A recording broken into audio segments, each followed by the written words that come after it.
Mashiach, Kabbalah, and its origins. And first of all, we're going to relate to scripture, primarily the prophet Isaiah in the Tanakh, chapter 11, verses 1 to 5. There shall come forth a shoot from the stump of Jesse, and a branch shall grow out of his roots, and the Spirit of the Lord shall rest upon him, spirit of wisdom and understanding, spirit of counsel and might, spirit of knowledge and the fear of the Lord, and his delight shall be in the fear of the Lord.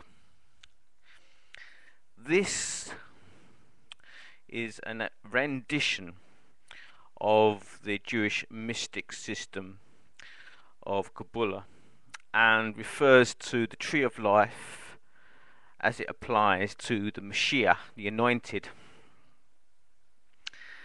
And we shall explain this on paper.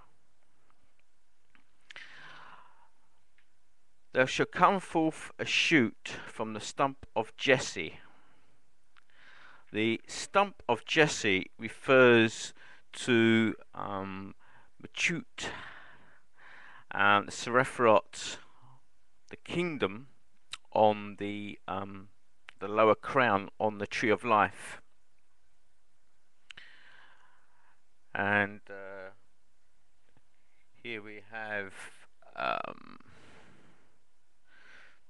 Machut, and this relates to this planetary sphere of Saturn. It relates to the Earth.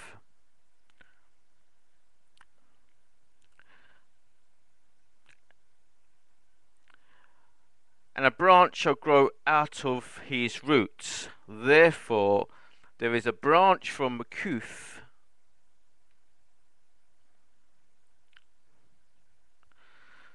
to a Yesod on the Seraphrot tree, and this relates to the planetary sphere Pluto. This Seraphrot means foundation. And the Spirit of the Lord shall rest upon him. Therefore, we go from a Yesod to TORAH, represented by the sun, creative force.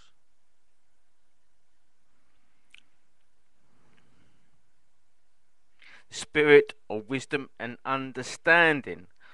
Therefore, from TORAH, the creative force, we branch out to Bina, meaning understanding, and is represented by Venus, and Chokmah, meaning wisdom, and is represented by Mercury, the mind.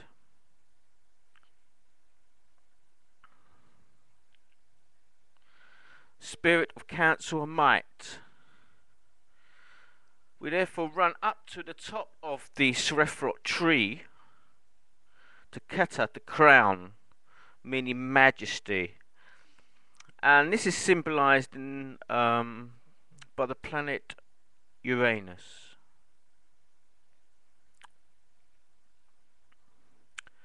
Spirit of knowledge and the fear of the Lord.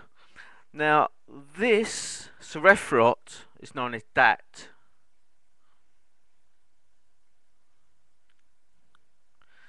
And is a bit of an enigma in Kabbalah mysticism. It's not often shown because it's sometimes been called the 10th Seraphrot. It's disputed, but here we have that.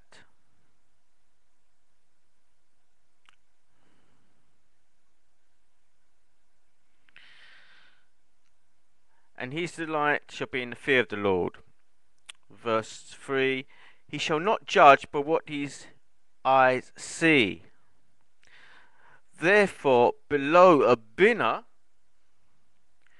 we have Jubara,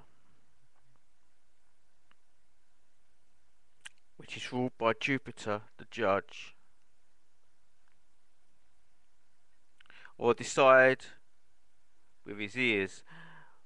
But with righteousness he shall judge the poor and decide with iniquity for the meek of the earth.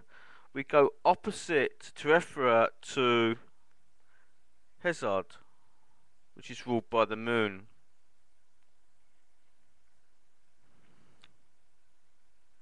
And he shall smite the earth with the rod of his mouth, and with the breath of his lips he shall slay the wicked. Therefore, below Hazard we have a Nesach, ruled by Mars, the warrior. Righteousness shall be the girdle of his waist, and faithfulness the girdle of his loins. Therefore, opposite Nesach and Yesod is Hod, and that's ruled by Neptune.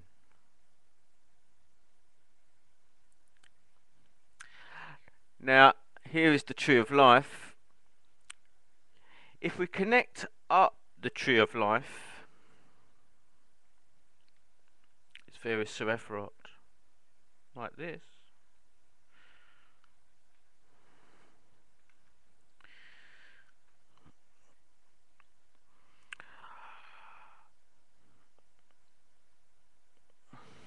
One can start seeing the tree of life. Now,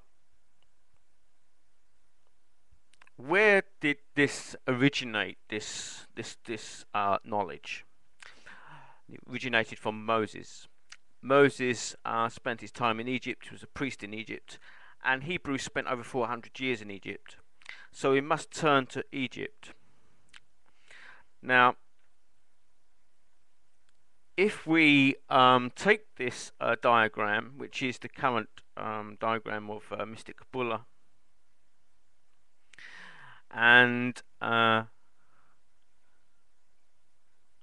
move out the Sephirot, firstly of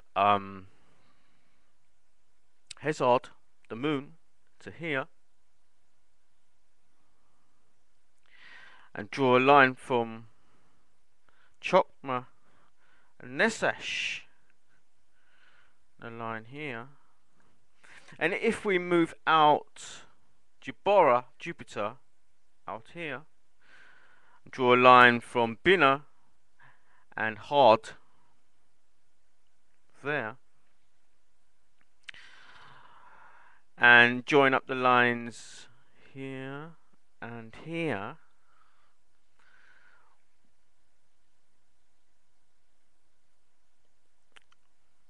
we are starting to recognize something very important, because what we have here is the sun and the capstone of the Great Pyramid, with the various orbs located at the corners of the pyramid, the Great Pyramid, Cheops. And here, with the Sephirot taken out either side, and below top, what we have here is the noon reflections of the Great Pyramid at summer solstice.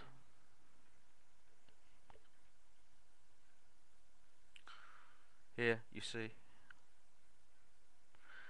this is at summer solstice, the moon reflections on the Great Pyramid. It forms a star. This is where the Kabbalah originated from, the Great Pyramid. The Great Pyramid is the foundation stone for Jewish mysticism.